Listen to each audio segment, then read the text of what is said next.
And now, let us listen once again to the Apostle Paul's words from Romans chapter 8, beginning in verse 18 and finishing in verse 27.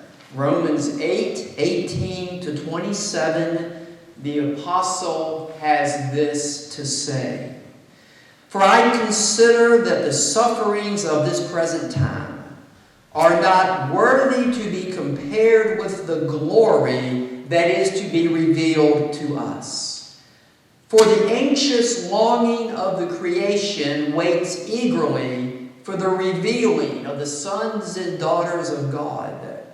For the creation was subjected to futility, not willingly, but because of him who subjected it in hope, that the creation itself also will be set free from its slavery to corruption into the freedom of the glory of the children of God. For we know that the whole creation groans and suffers the pains of childbirth together until now. And not only this, but also we ourselves, having the first fruits of the Spirit, even we ourselves groan within ourselves, waiting eagerly for our adoptions as sons and daughters, the redemption of our body. For in hope we have been saved, but hope that is not seen is not hope, for who hopes for what they already see? But if we hope for what we do not see, with perseverance we wait eagerly for it. In the same way, the Spirit also helps our weakness, for we do not know how to pray as we should, but the Spirit himself intercedes for us with groanings too deep for words. And he who searches the hearts knows what the mind of the Spirit is, because he intercedes for the saints according to the will of God. This is the Word of God for us, the people of God, on this Good Friday. Thanks be to God.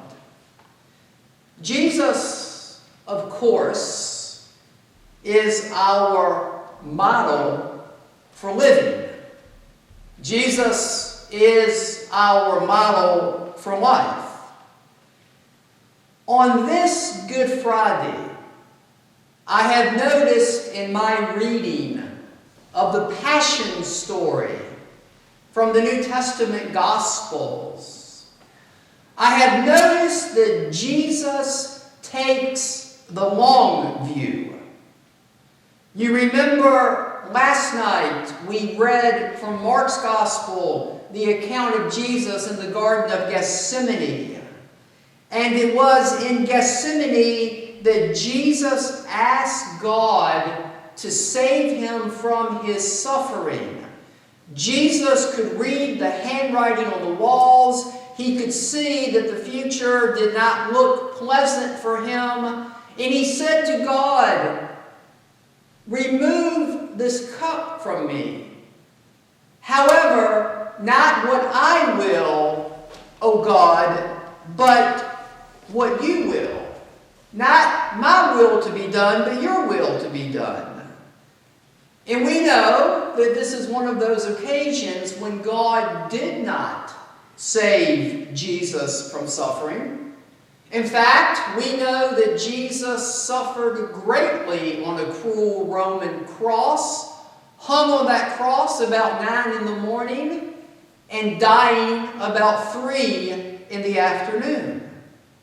And Jesus' suffering was so great that on the cross, on that first Good Friday, he prayed the opening verse of Psalm 22, and he said, my God, why have you forsaken me?" We know that Jesus took the long view and not the short view, because he prayed to God, "Oh God, if possible, remove my approaching suffering from me. However, not my will be done, O God, but your will be done." The long view that Jesus had sees that resurrection comes after crucifixion. The long view that Jesus had acknowledges to avoid suffering at all costs is simply short-sighted in God's plan for me, for you, and for humanity.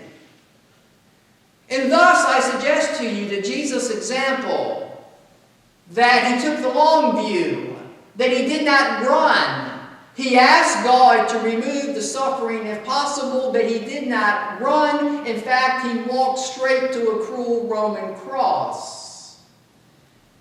And Jesus' example is a lucid picture of Paul's words here in Romans chapter 8.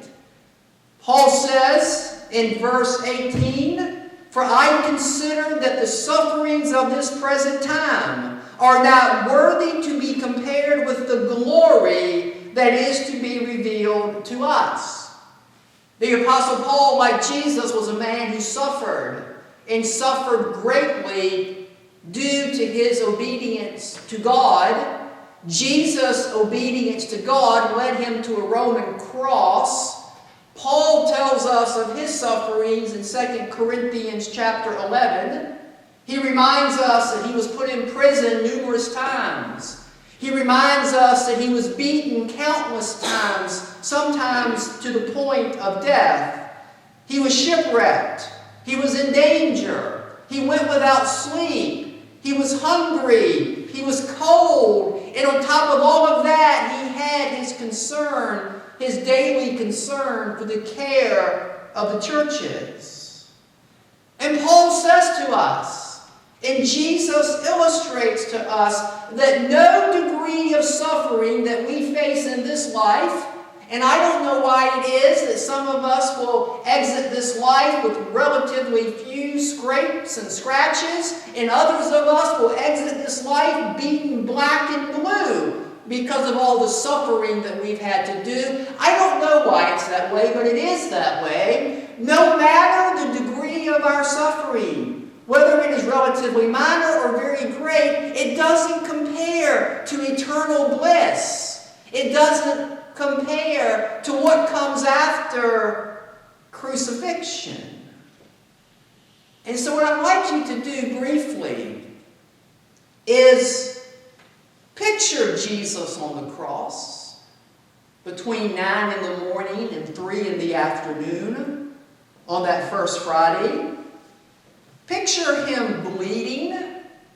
Picture him hurting. Picture his suffering. Picturing Jesus himself feeling abandoned by God. And now, listen to Paul's words with that picture. Paul says, "For we know that the whole creation groans and suffers the pains of childbirth together until now. And not only this, but also we ourselves, having the first fruits of the Spirit, even we ourselves groan within ourselves, waiting eagerly for our adoption as sons and daughters, the redemptions of our bodies. For in hope we have been saved, but hope that is seen is not hope. For who hopes for what they already see? But if we hope for what we do not see, with perseverance we wait eagerly for it." Now, catch this. You've got your picture of Jesus suffering. In the same way, the Spirit also. You've got this picture of Jesus feeling abandoned by God. Not abandoned by God, but feeling abandoned by God. In the same way, Paul says, the Spirit also helps our weakness. For we do not know how to pray as we should, but the Spirit himself intercedes for us with groanings that are too deep for words. On this Good Friday, we connect our sufferings. This is what I do each Holy Week. I try to imagine each day where Jesus was and what he was going through. Good Friday for me is usually pretty solemn, between 9 and 3. And so what we do as the Christian community is we connect our sufferings, whatever they may be, the anxieties that you experience over our current crisis in our country, but that's an extra layer of suffering this Good Friday. You have the sufferings that you were experiencing before the pandemic struck. Whatever our sufferings may be, we connect them with Jesus' suffering. And like Jesus, and like Paul, church, we take the long view. Like Jesus, and like Paul, church, we take the long view. And if God does not remove our sufferings, it's fine to ask for that, but we know from the example of Jesus that God doesn't always grant that.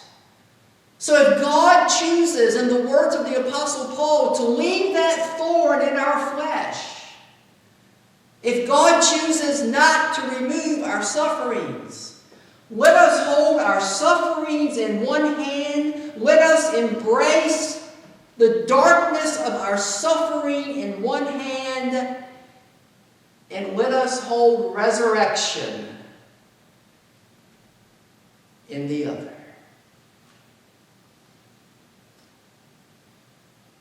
That's the long view. That's the way of God. That is the way of the cross. Amen.